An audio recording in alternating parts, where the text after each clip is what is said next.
नमस्कार मु भवानीकांत साहू पूर्वतन छात्र ब्रह्मपुर विश्वविद्यालय एवं पूर्वतन सभापति ब्रह्मपुर विश्वविद्यालय। आज मु किछि गणमाध्यम मानकटू सूचना पाउछि जे ब्रह्मपुर विश्वविद्यालय कुलपति महोदय कोटी डिजिटल अरेस्ट होते 10 दिन पे।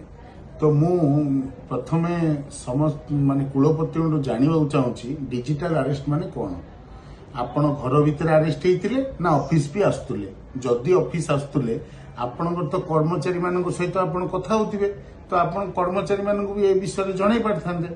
तो कोठी ना कोठी एटी समस्त माने मते नो सारा दक्षिण ओडिशा और ओडिशावासी मनरे गोटे क्वेश्चन प्रश्न उंकी मारुछि जे कुलपति महोदय कुआडे किछि लांच कारोबार रे लिप्त नथिले। तो तेणु मु आज कुलपति महोदय को मोर 3टी क्वेश्चन तीनोटी प्रश्न तार स्पष्टीकरण कुलपति देवाको मोर अनुरोध अच्छी एवं से देबे बोली मु आशा करछि। एक ठकी ना लांच कारोबार 1 2 जदि भीसी एथिरे पूर्वरु लिप्त नथिले तेबे डरी एते टंका देले कोन पई। 3 उच्च पदाधिकारी को एही केलेंकारी को किछि अलग रूप दिया जाउनी। तो आ मोर अनुरोध रहिबो माननीय महामहिम राज्यपाल ओडिशा एवं उच्च शिक्षा मंत्री ओडिशा गवर्नमेंट को जे आर एक उच्च स्तरीय तदंत करा जाओ एवं ताकू सर्वसम्मुख को सामना को अणा जाओ। कहीं ना जड़े एते बड़ पदाधिकारी जे कि आरडीसी लेवल रो लोक भाइस चांसलर तांकू जति ठकर शिकार होउचंदी से तो साधारण जनता कहीं ठकेर शिकार हेबेनी। आपण कौन मेसेज देले समाज को।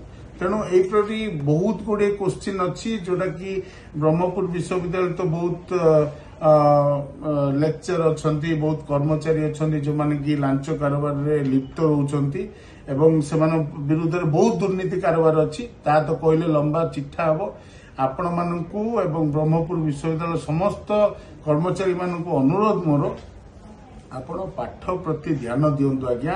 नाक बी ग्रेड होगला यूनिवर्सिटी केमती ए ग्रेड हम ता प्रति चिंता करंतु जोड़ा फल कि आज ब्रह्मपुर विश्वविद्यालय लक्ष लक्ष पिला तांको मथारे जो पास आउट होचन मथारे लिखा होची बी ग्रेड यूनिवर्सिटी।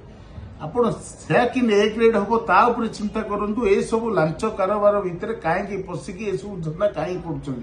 तेणु मु आपण को अनुरोध करुची समस्ते पाठ प्रति ध्यान दिंतु एवं आ प्रति गोटे उच्च स्तरीय तदंत। नमस्कार।